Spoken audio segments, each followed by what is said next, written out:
Hey everyone, Ace of Clay here. Welcome back to my channel and welcome to another sculpting video. If you're new here, I'm a sculptor and every week I make a new sculpture, so be sure to hit that like button and subscribe so that you don't miss any future videos. Today, by popular demand, I will be sculpting the Demogorgon, specifically the one from the TV show Stranger Things.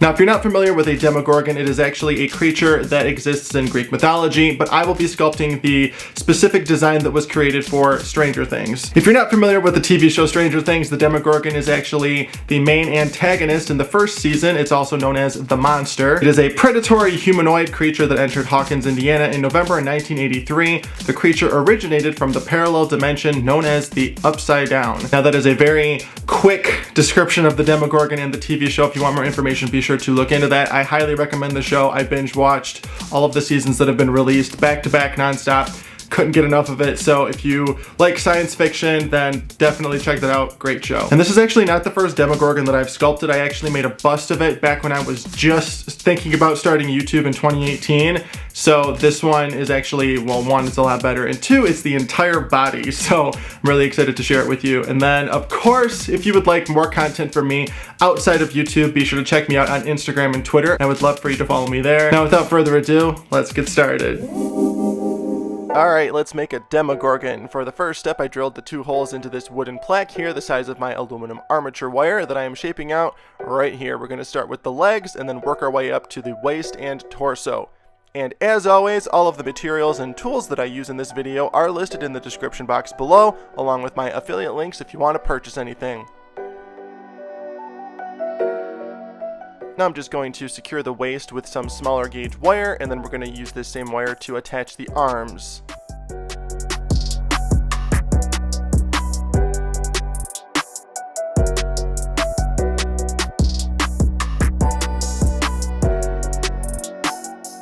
Now in this step, I normally bulk the torso out with some Super Sculpey Ultralight, but in this project I'm going to just use aluminum foil because this guy is pretty skinny and I don't need the extra bulk.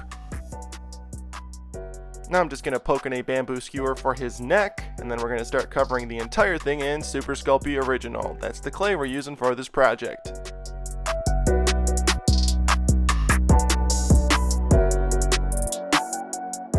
And then after covering that torso roughly, we're going to start the thighs and calves.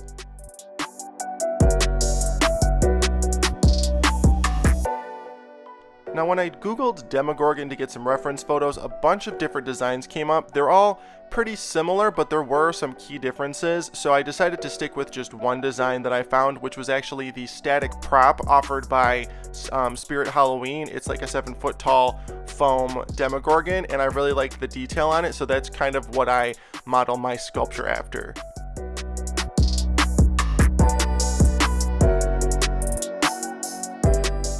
Now that we have the legs figured out, for the most part, we're going to start creating the muscle structure on the torso. I just brought out the abdomen a little bit more, and we're going to start working on those pectoral muscles.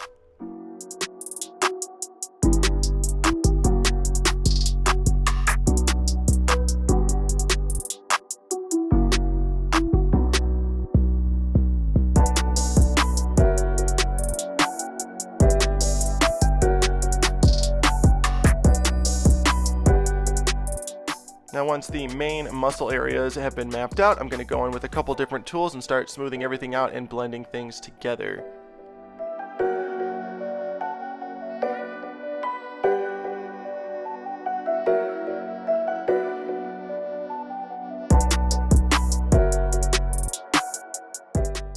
Once our base structure of our dude is figured out, we're going to go in and start the detail process. This was my favorite part. I'm just going to use various different tools to sort of carve out the details and additional like muscle pieces on this guy's chest and torso area. So I'm just going to go in and get that nice and detailed.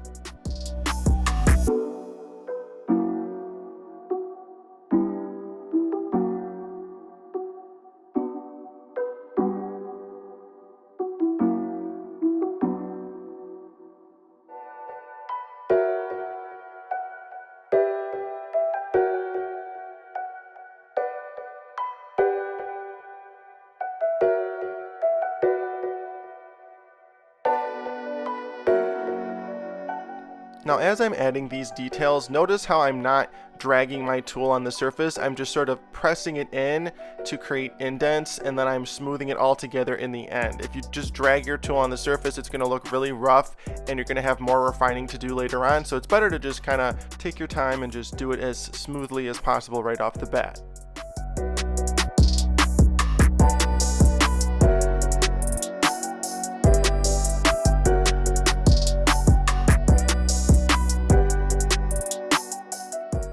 Now before I start detailing the area above the collarbone, I'm going to add some clay for the neck.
Alright, now it's time to work our way down and start the feet. I actually had a lot of fun making these. It was pretty straightforward. It's just sort of this tapered snake of clay, as you can see there, that I'm adding to the wire and then shaping things out and then cutting out the toes with my Excel blade. Use code ACEOFCLAY at excelblades.com for 15% off your purchase. Best blades ever. Couldn't recommend the company more. So after cutting out the toes there, we're going to start refining everything with my spoon tool and rubber shaper tool. And then according to the design from the Spirit Halloween model, the feet kind of look like dinosaur feet. That's the best way I can explain it. And they just have these like crazy grooves in them and a little like dew claw thing on the side. So we're going to run with that and kind of make it our own.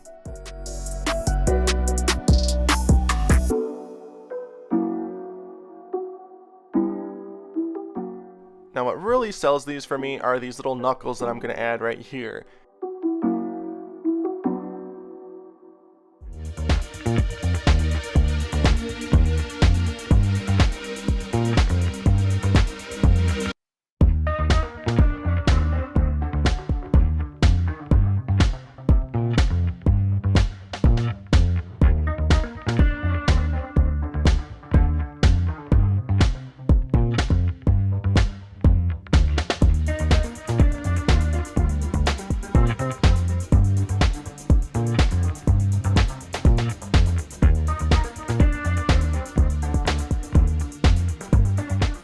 And now it's time for some more texture on the legs and the feet, and then of course we're going to do that creepy skin texture that I like to do, where I just sort of crisscross lines with my rubber cone shaper tool. And then we're going to start the back. And then the first thing that came to mind when I was starting the back was to create some little vertebrae popping out going down the spine, but after referencing several photos online, a lot of pictures showed him without this, and I think all of the pictures showed it without this. So it's actually just like this line down the back that sort of separates each half of his body, and then here I'm just bringing out some crazy shoulder muscles here. And then one thing I just really have to keep in mind is that this is not a human. It should not have normal human anatomy. So that was one thing I had to keep reminding myself when I was working on this thing, especially on the back. So we're just going to kind of keep going with this and get it finished up and then start the arms.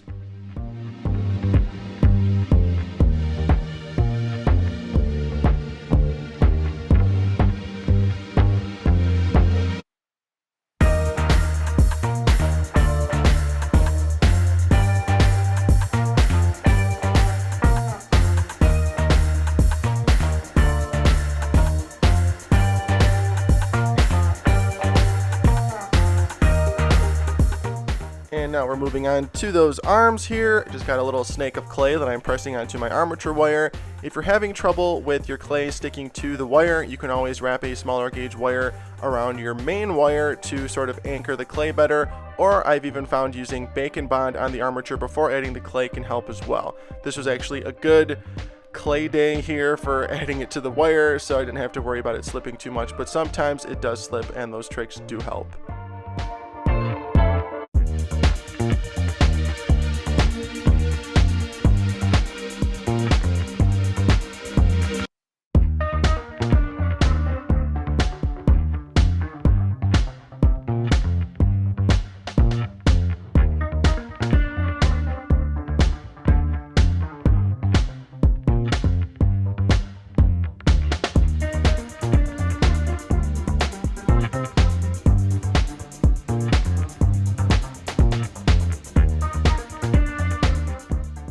Now I just want to cut off what I started as his hand, and because I decided that I want to make the hands out of cosplay just so the fingers are flexible and I don't have to worry about putting armature in them.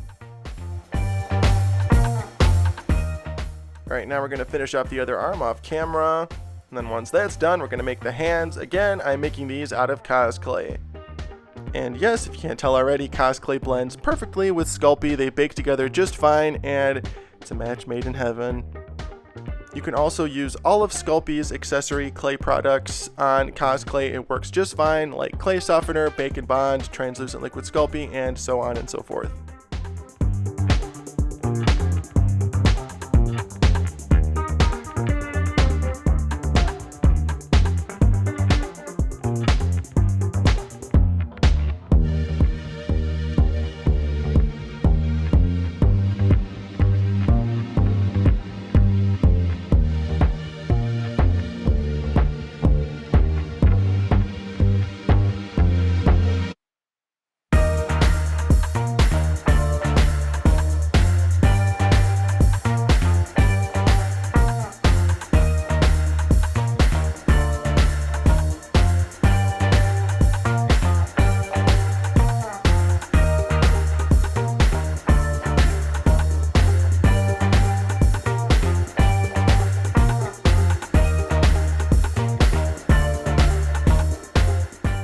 Once this guy is all textured up and ready to go, we're going to brush the surface with clay softener to remove fingerprints and get him ready to bake. I can't believe I was able to make the entire body in one session and one bake.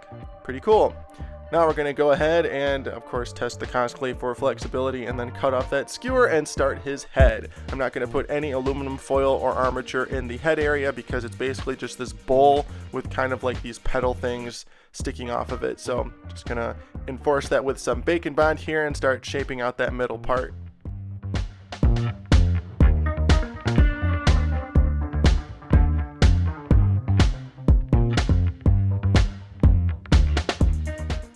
Now, instead of fighting with the shape of this thing for hours on end, which I could easily do, I'm going to cut off the excess. Sometimes I forget that when you try to like shape things to be smaller, you're not removing the clay, you're just moving it to another part of the sculpture. So it's nice to like consciously sit back and be like, hey, I need to just cut that piece off and be fine. Now we're going to start adding those little extension pieces from the face. I apologize, I do not know the proper name for these. We're just going to call them creepy petals. Alright, now let's go ahead and finish these up.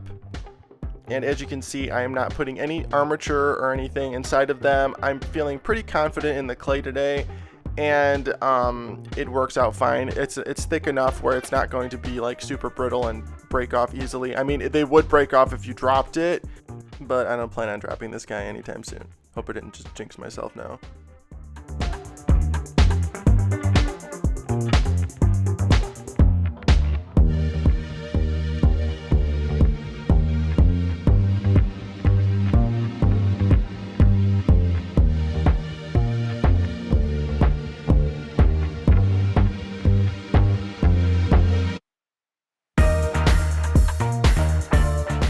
Alright, let's just finish up those details on this guy's head.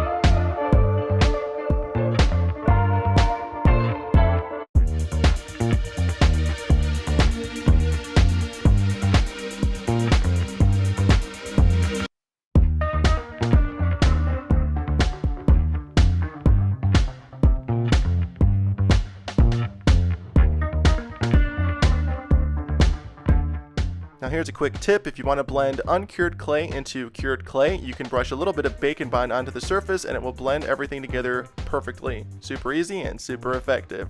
Now we're going to add some clay softener to remove fingerprints and get him ready for his final bake. And once he's baked and completely cooled down, it's time for paint. All the paints that I'm using in this video are Folk Art brand matte acrylics. And the keywords there are matte acrylics. You definitely want to use the matte ones. You don't want satin or glossy. Those are very, very hard to work with, especially after they're dry and you're trying to blend other colors into them. They're also really hard to dry brush or use washes on, so just make sure that you get the matte ones. It also has a way more professional finish in my opinion, and there is absolutely no shine. You can always add shine later on if you want with a glaze of some sort. Now we're just going to go into our Demogorgon's details here with some watered down dark gray and get that into all of the nooks and crannies and then wipe the excess off with a paper towel. This is called a wash. Now I have a lot of talking to do right now, sorry. For my paint technique, this is my favorite way to paint sculptures, is to start with a medium tone and then add my dark tone into the crevices, like with that dark gray wash, and then once that's dry, go in and add the highlights. I like starting with the medium color just because I feel like I have more control rather than starting like really dark and completely working my way up lighter, or starting really light and then just having to work my way down darker. I like this medium area here. It works very well for me. I like it.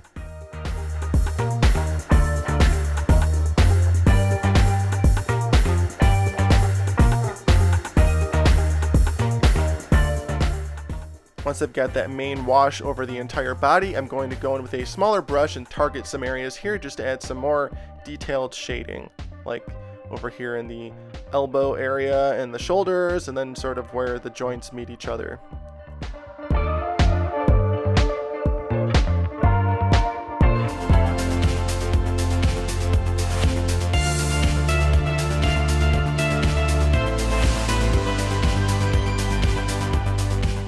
Now we're going to go in with a black wash and a finer paintbrush and really bring out those details in the crevices here. We're going to start with the abdomen and then sort of get that in there. Just sort of really target some areas.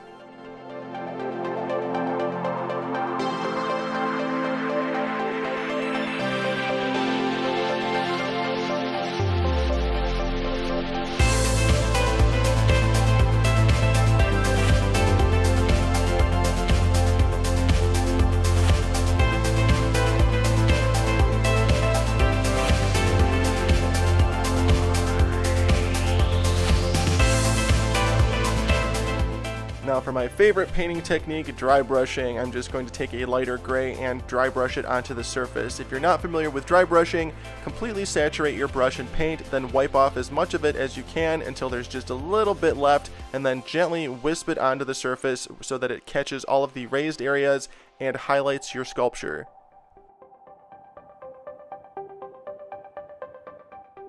Now it's time to paint the inside of his head. To create this dark red color, I mixed Imperial Red, Pure Black, and some green in there. Using green is a part of using color theory. It creates a nice, deep blood red color, even more than just adding some black to it.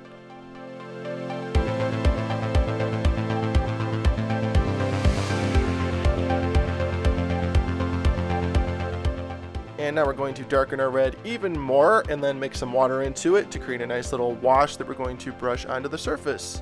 Like so, giving it this nice, tarry, gross, bloody red looking type situation.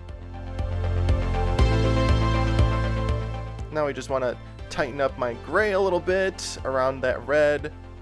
And then we're going to start the teeth that we're just going to paint on. I didn't really feel the need to sculpt them individually. The scale of this thing really doesn't need it. If it were any bigger, I probably would have, but whatever. I know someone's going to complain in the comments saying that I didn't sculpt the teeth, but I think it looks good and I like how it comes out. So let's do that right now with my finest paintbrush.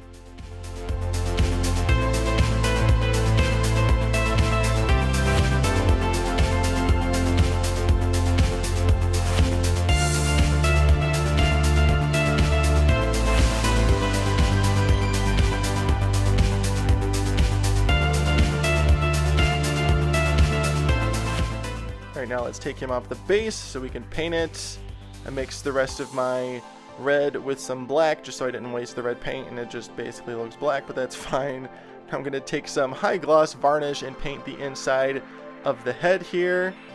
And then I could also have used resin. I didn't think of that until later, and just sort of have it like dripping all over the place, but this looks good too.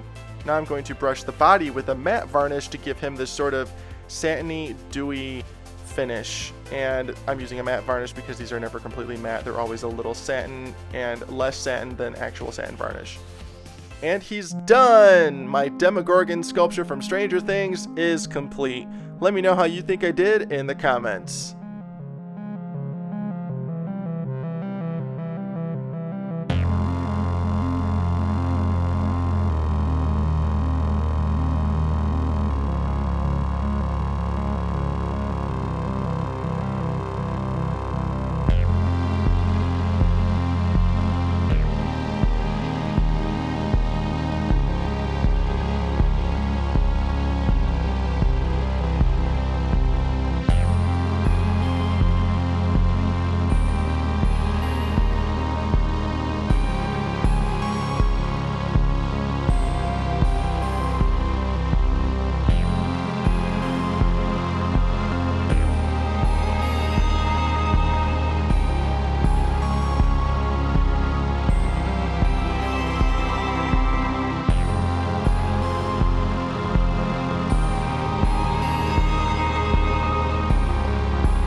And that's a wrap. I really hope you like how my Demogorgon sculpture came out from Stranger Things. I think it looks pretty good. When I was making this guy, he actually reminded me a lot of the sculpting process for SCP-096 and even Siren Head in some places. So it was very like familiar territory for me, and I had a lot of fun with it. So I think he looks pretty good. Let me know what you think, of course, in the comments. And I know I say this every time at the end of every video, but thank you so much for watching and being here. I couldn't do this without you. If it weren't for you, I wouldn't exist on this channel right now. So thank you so much for your support and watching my videos. Be sure to like, comment, and subscribe, and then follow me on Instagram, Facebook, and Twitter at @AceOfClay. Join my Facebook group, Snakes of Clay, and we'll see you in the next one. Thanks for watching.